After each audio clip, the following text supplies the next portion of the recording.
Ready है sir? आगे डंडा छोटा पड़ जाएगा। बेसिकली आज हमने इसमें एडजमेंट सॉर्ट किया था क्योंकि जो हमारी बेल एप्लीकेशन फाइल हुई है उसका रिप्लाई अपोजिट पार्टी ने किया नहीं था।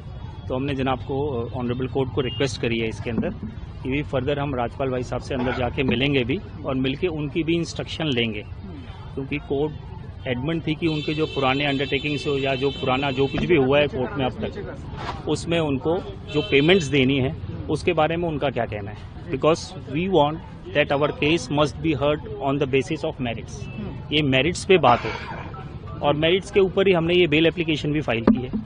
तो इसका मंडे को रिप्लाई आएगा, देखते हैं मंडे को क्या रिप्लाई करते हैं। सर, जो पिछली अंडरटेकिंग है उसके हिसाब से कितना पैसा अभी राज्यपाल कोई रिटर्न में ऐसे कोई अंडरटेकिंग नहीं है। जो भाई साहब का भी जो मानना है उनका सिर्फ मानना ये है कि इस मूवी में उन्होंने इन्वेस्टमेंट करी थी, जो इन्वेस्टमेंट पर्पज से जो पैसे उन्होंने 5 करोड़ लगाए थे उन्होंने कभी इसको देने से मना नहीं किया है।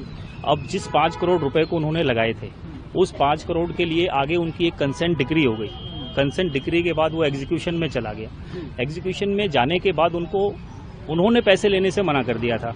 वो ऑर्डर शीट में भी आया हुआ है। इनके पास एक श्योरिटी उस टाइम आई थी पैसे देने के लिए, तो इन्होंने कहा कि नहीं हम पैसा नहीं लेना चाहते क्योंकि ये ऑलरेडी इतने साल से लिंगर ऑन हो रहा है मैटर, तो आप इनको इन प्रिजन में भेज दें for the satisfaction of that decree. वो एग्जीक्यूशन पिटीशन में इनको 3 महीने की सजा हुई थी, आप सभी जानते हैं उनको, तो 3 महीने तो उन्होंने वो जेल में काट लिए।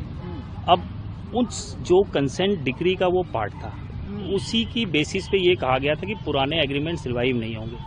अब ये जो सजा हो रही है या ये जो केस चल रहा है ये उन पुराने एग्रीमेंट्स को लेकर के है जो 2012 के थे, क्योंकि वो पैरेलल प्रोसीडिंग चली रही थी। अब वही हमने कंटेंशन कोर्ट के सामने भी रखी थी इनिशियली। अब देखते हैं कोर्ट इसमें क्या मेरिट पे डिसाइड करती है। सर